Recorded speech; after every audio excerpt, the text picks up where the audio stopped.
Can you believe the colonists created another song? This song represents the Stamp Act.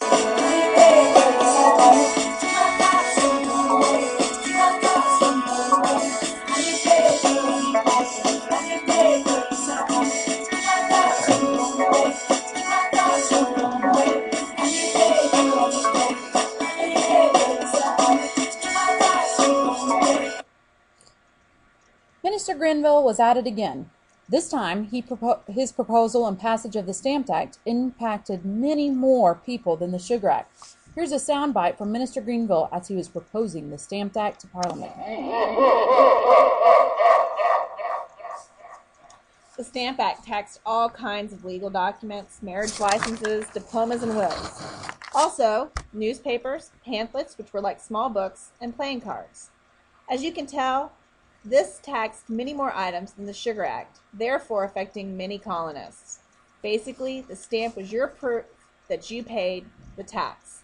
Check out these elaborate stamps. If you refused to pay the tax, you could get thrown in jail or pay a hefty fine. Did you know that this still happens today? The Internal Revenue Service, or IRS, makes sure you pay your taxes every year.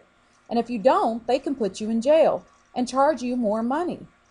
Prime Minister Grenville really felt that the Stamp Act was justified since the citizens in England were already paying much higher taxes. And remember, if these colonists were still living in England, they would not only be paying these high taxes, but they probably wouldn't be wealthy enough to vote.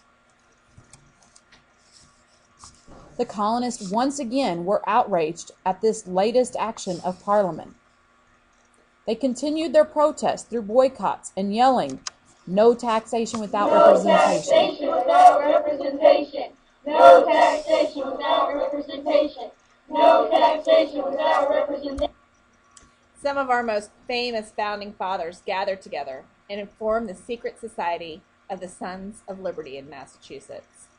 Some of its most famous members include Sam Adams, John Hancock, and Paul Revere.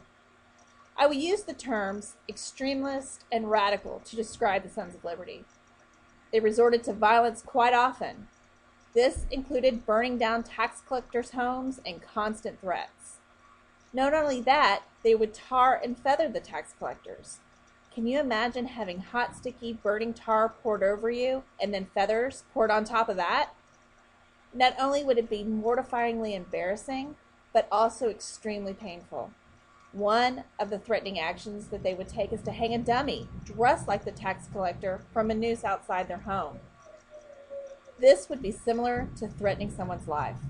Many tax collectors just gave up, packed it up, and moved back to England. Some more peaceful actions included the formation of the Stamp Act Congress. This involved delegates from 9 different colonies meeting and uniting together.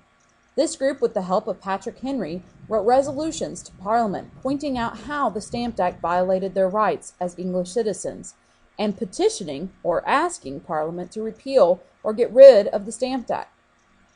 Eventually, Parliament gives in. You see, those boycotts we were talking about, they were hurting British merchants. These merchants in turn begged the British government to help them out because they were losing so much money. Parliament repealed the Stamp Act. At the same time, Parliament passed the Declaratory Act. This act basically said that even though the British government, had repealed the Stamp Act, they still had the right to pass laws for the colonies. The colonists were thrilled. They felt they had truly proven their point to Britain. Take a look at this funeral procession for the death of the Stamp Act. Really pay attention to the details. We will discuss this in class.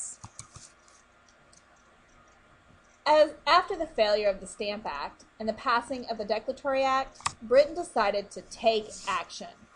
The British sent soldiers to the colonies to help enforce the tax laws. They felt this extreme action was required because the colonists were refusing to pay their taxes and threatening the tax collectors. To make matters worse, the British decided the colonists should have to house and feed the soldiers and pay for the additional costs. Here's a song the soldiers sang on their way to the colonists' homes.